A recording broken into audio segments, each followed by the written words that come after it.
Assalamualaikum warahmatullahi wabarakatuh. Bismillahirrahmanirrahim. Alhamdulillah, alhamdulillahilladzi an'ama 'alaina bi ni'matil iman wal islam. Wa hiya a'dhamu ni'mah, asyhadu an la ilaha illallah wa asyhadu anna Muhammadan abduhu wa rasuluhu la nabiyya ba'da. Allahumma shalli wa sallim wa barik ala Muhammad wa ala alihi wa ashabihi ajma'in. Wa qala Allah ta'ala fi kitabil karim, a'udzu billahi minasy syaithanir rajim. Wa ibadur rahmanil ladzina yamshuna 'alal ardi hawnan wa idza khatabahumul jahiluna qalu salama. Al-ayat nomor 40. Yang terhormat Kepala SMP Kepala Sekolah Menengah Pertama Negeri 1 Ungaran, Ibu Dr. Anda Tati Alinawati.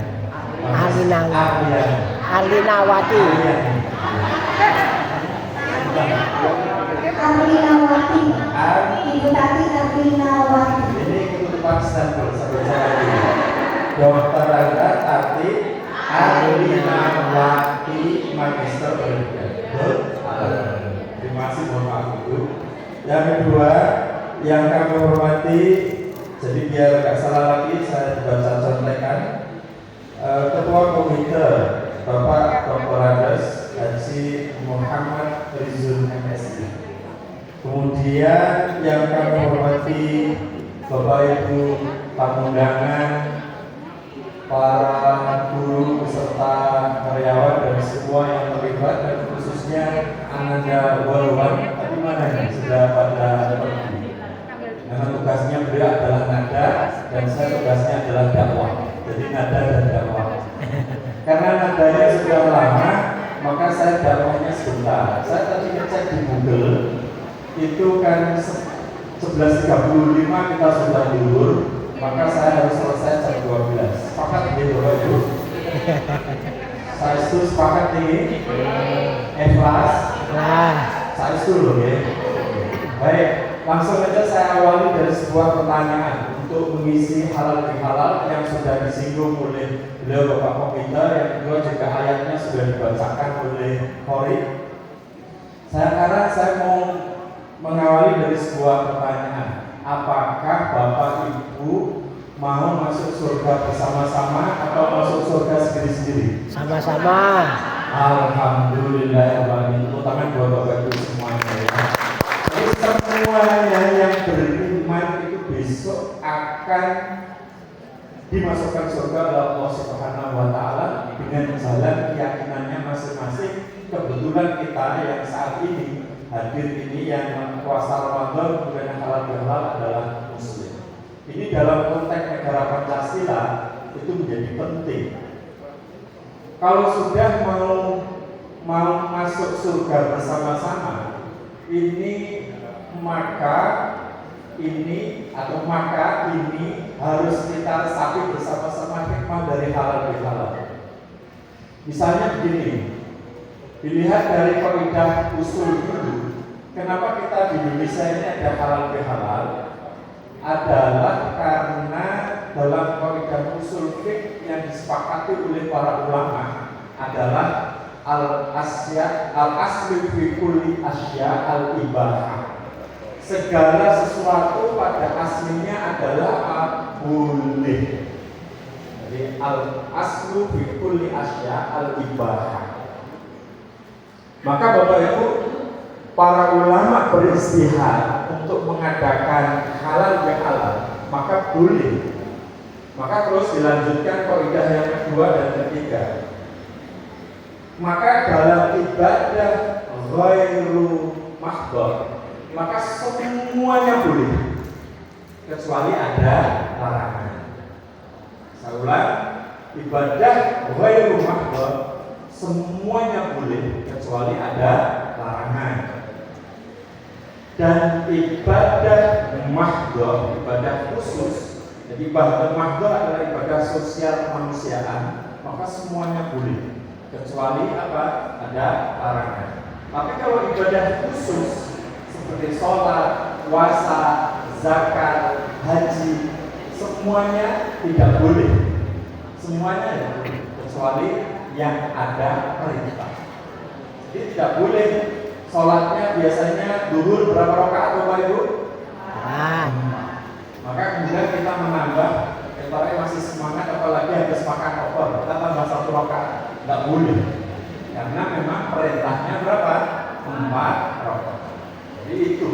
Maka Bapak Ibu jangan ragu-ragu untuk mengadakan kebaikan-kebaikan yang berkaitan dengan sosial kemanusiaan. Tadi saya atur Bapak Komite bahwa saya tinggal di Salatiga dan alhamdulillah Salatiga adalah menjadi kota tertoleran nomor berapa? Nomor 1 untuk tahun ini di Indonesia. Tepuk tangan dong. Prestasi kerja semua komponen masyarakat mendukung. Jadi kemarin saya ambil contoh.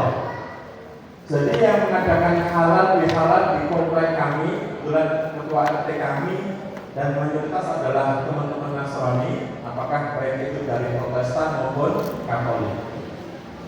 Panitianya mereka semuanya. Terus mereka datang ke rumah saya, boleh tidak Pak kalau kami mengadakan halal bihalal dan kami menjadi panitia? Saya jawab silakan Pak, karena ini bukan ibadah mahdhah.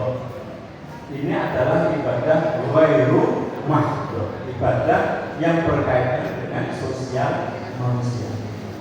Jadi maka kreatif orang Indonesia itu kalau halal bihalal itu satu paket. Paketnya apa? Opor. Opor nomor 1 itu. Yang di belakang ini apa ini? Atau ketupat? Masih rahasia, betul. Biar penasaran. Ini satu paket. Maka bahwasan ini perlu kami sampaikan biar Bapak Ibu kalau nanti ada yang mengatakan gini, dulu Nabi Muhammad itu tidak pernah halal bihalal. Ini penting untuk memberikan kaidah usul fikih dalam rangka mengkata teman-teman yang seperti itu. Jawabnya saya dulu ketika masih mahasiswa, ya saya jawab dulu Nabi Muhammad kemana-mana juga naiknya mobil. Saya bilang, oh balik ya Pak. Dulu Nabi Muhammad tidak pernah naik mobil. Ini karena ibadah ghairu mahdhah. Itu.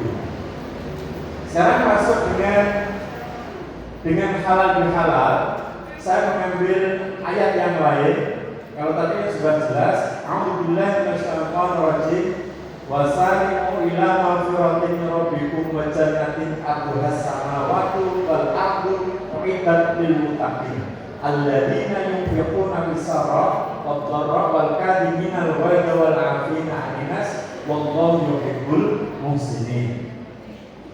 Artinya Bapak Ibu, dan bersegeralah kamu sekalian untuk memohon ampunan dari Allah Subhanahu wa taala yang Allah telah menyediakan pahalanya bagi orang-orang yang mau meminta maaf dan memberi maaf, yaitu surga yang seluas langit dan bumi. Nah ini yang menarik. Yang menarik apa? Kemudian dilanjutkan alladzina yunfiquna fis-sarra wad-dharra. Ini yang agak berat, yaitu orang yang tetap mau bersedekah. Setelah 1 bulan Bapak Ibu dilatih untuk bersedekah, mulai takjil, jabur, apalagi Bapak Ibu buka puasa bersama, menyiapkan baju baru, apalagi ritual menjelang sahur, menu sahur, semua itu adalah dalam rangka infak untuk keluarga, dan sebaik-baik infak memang adalah untuk keluarga. Yang pertama ini gampang, yunfiquna fis-sarra, karena dalam ada perintah agama, dalilnya jelas, tanggal muda, keluarganya sehat, anak cucu sehat. Tapi berikutnya adalah yang kedua Bapak Ibu, wad-dharra. dia itu tetap dimohon berinfak, tetapi ketika kita dalam kondisi sempit. Sempit itu tidak harus berupa materi, tetapi sempit juga jiwa dan psikologi kita. Contoh, bersedekah itu baik apa benar? Baik. Sedekah saya apa benar? Baik. Bapak Ibu kalau pas parkir di perempatan jalan, rambut gondrong, gembel, bajunya rombe-rombe, badannya ditatu, mukanya ditatu, bibirnya pakai anting, hidungnya dianting, atau pakai yang warnanya silver hanya begini. Nah, misalnya gitu kan. Pertanyaannya adalah ketika mendekati ibu bersedekah atau benar? Nah, mulai Pak ini. Mulai. Ini kan? Ini mulai. Bapak mulai muncul curiga, minum benar, mulai muncul berpikir kritis, maka kalau saya memahami, karena ini firman Allah Subhanahu wa Ta'ala, yunfiquna bisyarra wa dharra, maka saya meyakini harus tetap bersedekah. Tetapi syarat bersedekah, karena ibadah sedekah itu sangat vulnerable, bahasa Inggrisnya, sangat rentan. Begitu Bapak Ibu menceritakan dan tidak ikhlas untuk pamer, itu tentu akan hilang. Maka saya memilih dari yang tersedia di mobil itu 2.000, supaya saya ikhlas, saya memberi yang 500, tetap saya doakan. Dan kadang-kadang kalau pas legowo malah tak kasih 2.000, kadang malah tak kasih 5.000.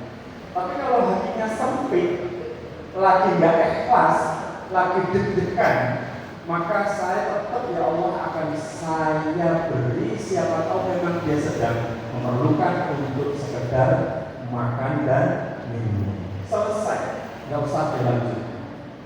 Maka yang yunfiquna bisyarra wa dharra, yang dimaksud lapang itu ya tadi tanggal 0, anaknya baik, semuanya baik, rezekinya lancar, maka niat dan nyoh. Tetapi begitu kita lagi tanggal tua, anak lagi sakit, suami lagi tidak di rumah, misalnya duduk kedatangan tamu, tadi sudah sudut dulu bahwa amplop itu belum tentu Bapak Ibu, tetap aja kita siapkan. Mesti saya diskusi sama istri, itu kata langganan kita yang bawa amplop langsung, makanya lapis pas sebenarnya. Misalnya seperti itu. Jadi kalau yang rutin, yang spesial jangan kode jauh, kasihan. Mari dulu bensin aja nggak dapat. Maka akhirnya yang bawa stokman itu minimal Pak SOP di rumah saya itu minimal harga bensin minimal. Jadi dia dari tempat kemana pokoknya dapat bensin 1 liter itu udah cukup. Syukur-syukur kalau lagi legowo ya bensin 10 liter kalau lagi legowo. Yang kemudian lagi baik dan kita tidak. Tapi kalau kondisi sempit Bapak itu harus tetap apa? Infak. Siap pengobatan Bapak Ibu? Siap pengobatan.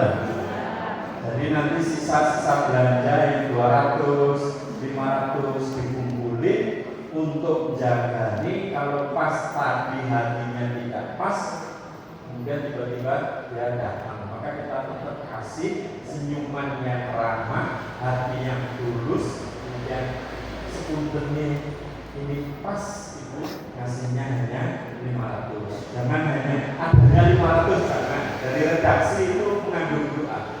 Ibu akhirnya alhamdulillah ngasihnya berapa? 500. Bapak ngasihnya 200. Ini yang kedua. Yang ketiga apa? Yunfiquna bisyarra wa dharra wal kadhiminal ghaidh. Adalah orang yang bisa menahan amarah. Kalau Bapak Ibu sudah lulus menahan apa? Amarah. Wal kadhiminal ghaidh. Bapak Ibu apalagi seperti Ibu Kepala sudah lama sekali jadi Bapak yang pendidikan, urusan memaafkan, urusan menahan amarah, insya Allah Bapak Ibu sudah lulus. di sekolah. Belum kan terus di sekolah. Kalau di rumah belum. Jadi sok-sok khilah, kalau jadi sok-sok khilah.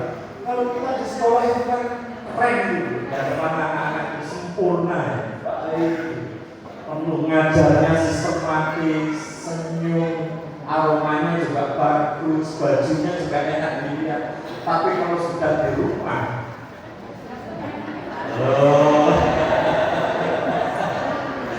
dibujuk bapak ibu ini.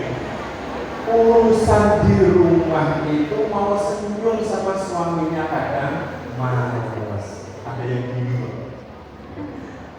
Karena alasannya capek di rumah istirahat, saya sudah bekerja. Jadi di rumah tetap kita menahan amarah, menahan lelah, menahan emosi, dan di saat yang sama kita memberikan maaf. Tapi maaf nggak selesai. Saya tambah sebuah cerita. Jadi ini penting. Saya baca di bukunya Jalaluddin Rahmat, Kang Jalan, tentang 3 orang yang sedang berkumpul. Ada 3 pemanah dari Inggris, dari Amerika, dan dari Indonesia. Ini sinis, tapi otokritik, tetapi sekaligus menjadi bahan renungan bagi kita. Apalagi mayoritas Bapak Ibu itu pendidik seperti saya. Jadi ada 3 orang ngumpul pemanah. Jadi yang dipanah ini gak main-main apel, ditaruh di atas kepala orang.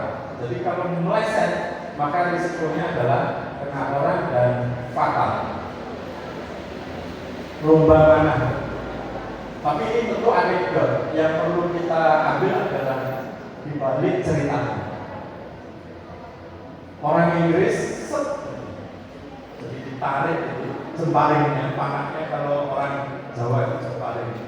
Kemudian panah kena apelnya pecah. Kemudian dia memperkenalkan diri, I am Robin Hood. Nah, gitu kan? I am Robin Hood. Robin Hood terkenal. Pemanah dari Amerika, tarik, kemudian dilepaskan, gitu. Tes, kena orang apa kena apel? Kena apelnya pecah, langsung salaman. Kenalkan, I am Rambo. Nah, gitu kan? Keren kan? Robin Hood terkenal, Rambo. Giliran pemanah dari Indonesia, kenapa Bapak? Apa? Kenapanya? Ini anekdot perlu kita ambil. Akhirnya kena orangnya jerit dan kemudian dia dengan mudah salaman, I am sorry. Artinya saya mohon maaf. Yang latah dari kita adalah kadang minta maaf itu tidak tulus dan tidak bertanggung jawab. Melakukan kesalahan tidak bertanggung jawab. Jadi bukan persoalan meminta maaf dan bukan persoalan memberikan maaf. Kalau orang Indonesia, sudah saya tanya tadi pada umumnya, tak tanya mau masuk surga bareng mau, itu artinya adalah kesediaan memberikan maaf. Sekarang yang repot adalah di posisi kita yang meminta maaf, yang making a mistake, yang having a mistake, yang memiliki kesalahan, tidak berhenti meminta maaf, tetapi juga harus bertanggung jawab. Saya lanjutkan cerita dari Pak Yai tadi, Bapak. Jadi kenapa kita harus memaafkan? Meskipun yang lain-lain itu nggak bertanggung jawab, tapi hal yang baik dari orang Indonesia itu adalah easy to smile. Jadi dia sangat gampang tersenyum Maka banyak sekolah dari luar negeri yang memuji Indonesia. Indonesia itu adalah the smiling country, negara yang orangnya itu murah senyum.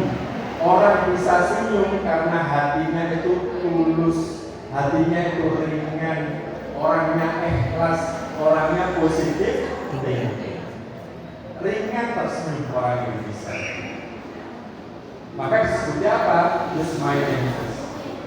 Saya kasih contoh Bapak Ibu, saya teruskan penjelasan ini di kitab, kalau tidak salah, dalam Ihya Ulumuddin. Betul, di akhir ayat itu juga dijelaskan. Kalau kita hanya sholatnya kesiangan, kita ingat Allah, langsung sholat, apakah itu qadha misalnya? Dan Rasulullah memang pernah begitu.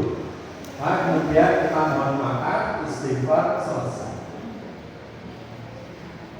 Zakat misalnya, zakat fitrah itu bagusnya adalah sebelum sholat Idul Fitri. Kok kita lupa, tiba-tiba ingatnya setelah sholat baru kemudian kita zakat. Itu istighfar, kemudian zakat fitrah, insya Allah dimaafkan, diampuni oleh Allah. Tetapi ada kata tanggung jawab kalau hablum minan nas. Nun sewu, kalau misalnya urusan kekerasan di pendidikan, seorang guru misalnya menempeleng, meskipun niatnya baik, sekarang nggak boleh. Kalau zaman dulu itu boleh, sekarang nggak boleh tempeleng. Apakah kita cukup hanya minta maaf dan kemudian mengulangi lagi? Nggak bisa loh. Maka hubungan manusia dengan manusia inilah yang kemudian membuat kita besok itu kecelik bahasa Indonesia-nya apa? Kecewa, kurang pas, apa ya? Kecelik itu loh. Saya kasih ilustrasi aja. Jadi besok di akhirat, di iman kita Islam ini ada malaikat penjaga surga namanya malaikat Ridwan. Besok kita itu mengadu kepada malaikat Ridwan, kita mengeluh, mengaum, menangis, meronta-ronta. Malaikat Ridwan, mana pahala saya dulu halal bihalal, mana pahala saya puasa, mana pahala haji, mana pahala zakat, mana pahala infak, mana pahala sedekah. Kok kosong catatan amal saya Pak Malaikat? Terus dijawab oleh Pak Malaikat, nah sampai itu tak tulis kabeh, pahala ini sampai tak tulis kabeh. Ning sampai ini angger bikin kesalahan jalur ngapura dibalani maneh, jalur ngapura dibalani maneh, jalur ngapura dibalani. Akhirnya wong sing mbok jalur ngapura kedolan ikhlas. Nggih napa mboten? Nggih napa mboten Bapak Ibu? Nggih. Jenenge nyepelekke bahasa Indonesianya apa? Menyepelekan. Itu namanya menyepelekan. Itu aja saya. Itu namanya menyepelekan. Tidak bertanggung jawab. Maka Bapak Ibu, ini yang penting kan buat next-nya, so what-nya, what for. Jadi kalau sudah halal bihalal, sudah mohon maaf, ya, itu kita berhenti, tidak mengulangi dan mengikuti dengan perbuatan yang baik. Contoh, ini terutama mendekati tahun politik, mohon izin Bapak. Saya kasih contoh. Besok kita juga akan mengadu kira-kira begini. Mana pahala halal yang halal, mana pahala sholat jamaah, mana pahala saya dulu itu Pak yang dengerin ceramahnya sama Pak Ahmad itu. Kira-kira gitu. Ditanyakan pahala, ternyata nggak ada. Terus dijawab oleh Pak Malaikat Ridwan. Nah sampai ini tidak bisa mengendalikan jari-jarimu untuk kapal sar. Apakah berita ini benar atau tidak? Contoh Pak yang paling aktif di India. Kemarin ada share itu 24.000 orang meninggal dunia, dan saya beritanya itu betul. Dalam artian ada yang share ini, ada yang share itu betul. Tetapi satu adalah isi berita itu betul atau tidak. Bahwa ada yang share itu betul, tetapi isi berita itu betul atau tidak. Pertama, kemudian yang kedua ada komentarnya gini, di bawah itu komentarnya. Inilah, nah gitu kata-katanya. Inilah akibat tidak memilih pemimpin Muslim dan satu lagi itu, dan menyia-nyiakan orang Islam di India. Kira-kira begitu. Pertanyaan saya, dari satu berita itu mesti harus diklarifikasi betul atau tidak. Maka saya hanya ngecek satu itu. Saya cek ke KBRI India, Pak, di bagian penerangan berita ini benar atau tidak? Tidak, Mas. Memang ada akibat seperti tahun 2016 itu kurang lebih hampir 2.000 orang itu meninggal karena memang India itu kan kemiskinannya akut dan aspalnya gampang meleleh karena memang aspalnya itu ya aspal bukan beton bukan itu. Maka kalau kena hujan maka kena sinar matahari maka meleleh atau kena sinar hujan maka rusak kena air hujan rusak. Itu benar ada, tapi bukan 24.000 dan itu bukan, aku yakin bukan karena seolah-olah itu merupakan adat dari Allah. Itu kan caption tambahan yang kalau saya tafsirkan ini sudah mulai mendekati tahun politik.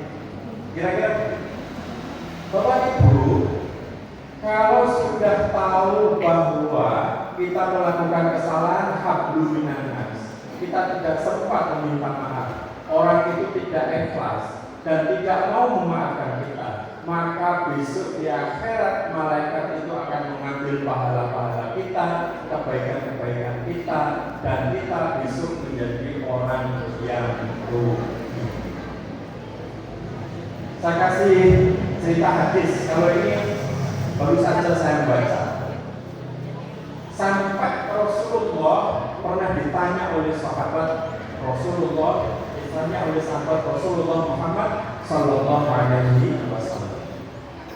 Ya Rasulullah, ceritakanlah kepada saya agama yang baik.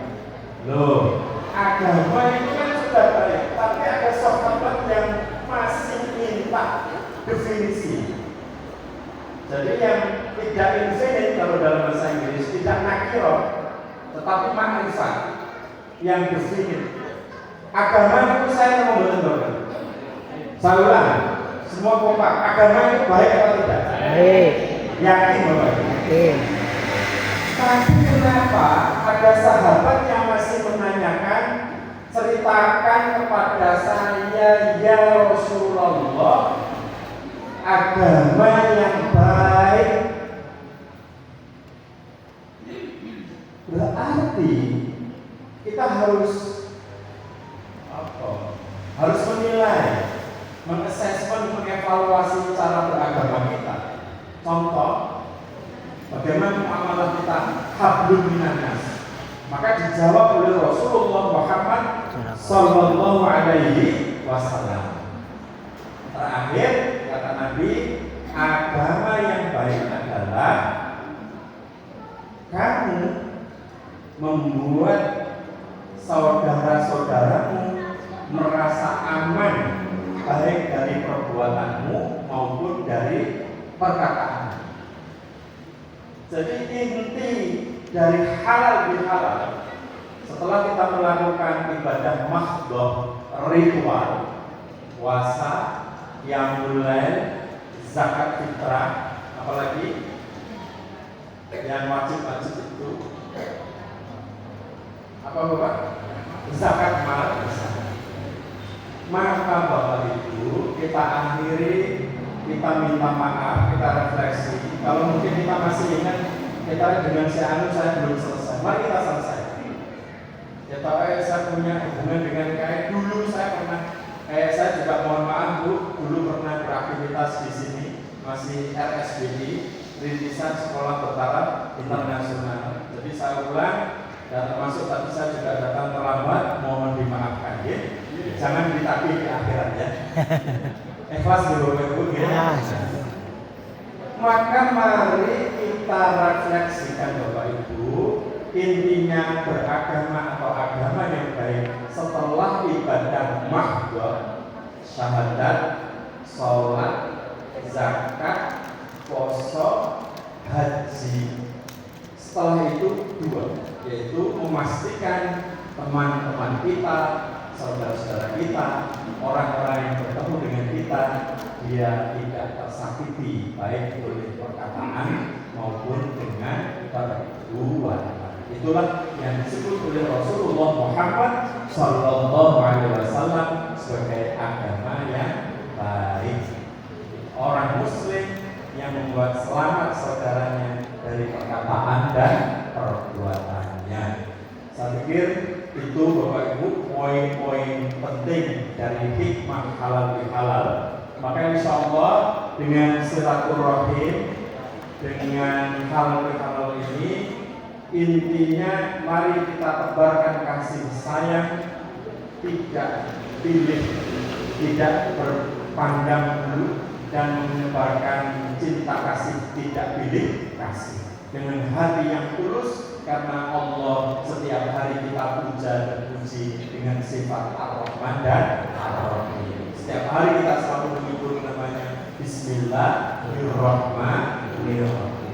Jadi kalau mau beragama yang baik, ingat dua sifat itu, karena Allah Subhanahu wa Ta'ala sudah menyebutkan dirinya adalah kata Allah ala nafsi Ar-Rahman dan Ar-Rahim. Allah adalah Tuhan yang Maha Pengasih lagi Maha Penyayang. Mari kita sebagai hambanya untuk menjadi pribadi yang pemaaf, pribadi yang sangat ringan untuk menolong, dan pribadi yang selalu memikirkan apakah ada hak-hak saudara kita sama Muslim yang belum kita selesaikan, dan mari kita selesaikan bersama-sama. Akhirul kalam, ini doa sekalian. Oke, baik. Kalau begitu mari kita akhiri dengan doa bersama. Bagi yang beragama Islam mohon untuk bersedekah dan berinfak dengan bacaan Al-Fatihah. Bismillahirrahmanirrahim. Alhamdulillahirabbil alamin. Ar-Rahmanir-Rahim. Maliki yaumiddin. Iyyaka na'budu wa iyyaka nasta'in. Ihdinas siratal mustaqim. Siratal ladzina an'amta 'alaihim ghairil maghdubi 'alaihim waladdallin. Bismillahirrahmanirrahim. Alhamdulillahirabbil alamin. Hamdan syakirin wa na'imin.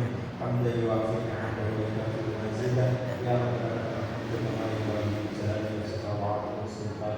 Allahumma salli ala sayyidina Muhammad wa ala wa tutahhiruna min sayyi'at wa tarfa'una ila al-a'la wa tuballighuna bi aqsal ghayat min jami'il khairat wa Allahumma rabbana anzil 'alaina ma'idatan minas sama' taqulu lana 'inda awwalina wa akhirina wa ayatamina wa rasulna wa anta khairur raziqin. Ya Allah yang Maha Pengasih, yang Maha Penyayang, karuniakan rezeki pada kami, rezeki dari langit dan bumi. Karuniakan rezeki itu sebagai berita gembira, membawa gembira bagi para leluhur kami, para nenek moyang kami, para pemimpin dan pendahulu kami, para pahlawan kami. Jadikan rezeki itu juga kebahagiaan buat kami, keluarga kami saat ini yang sedang menjalani perintah-perintah-Mu ya Allah. Karuniakan juga kami rezeki, dan rezeki itu juga membuat kebahagiaan para penerus kami, para penerus generasi-generasi kami, kebahagiaan yang akan mereka untuk beribadah kepada-Mu ya Allah. Rabbana atina min ladunka rahmatan wa hayyi lana min amrina rashada. Rabbana ighfir lana wa li ikhwanina alladziina sabaquna bil iman wa la taj'al fi qulubina ghillan lil ladziina aamanu innaka ra'ufur rahim. Rabbana atina fid dunya hasanah wa fil akhirati hasanah wa qina adzabannar. Subhana rabbika rabbil izzati amma yasifun wa salamun alal mursalin walhamdulillahi rabbil alamin. Mohon diikhlaskan dan dimaafkan. Alhamdulillah, Assalamualaikum warahmatullahi wabarakatuh.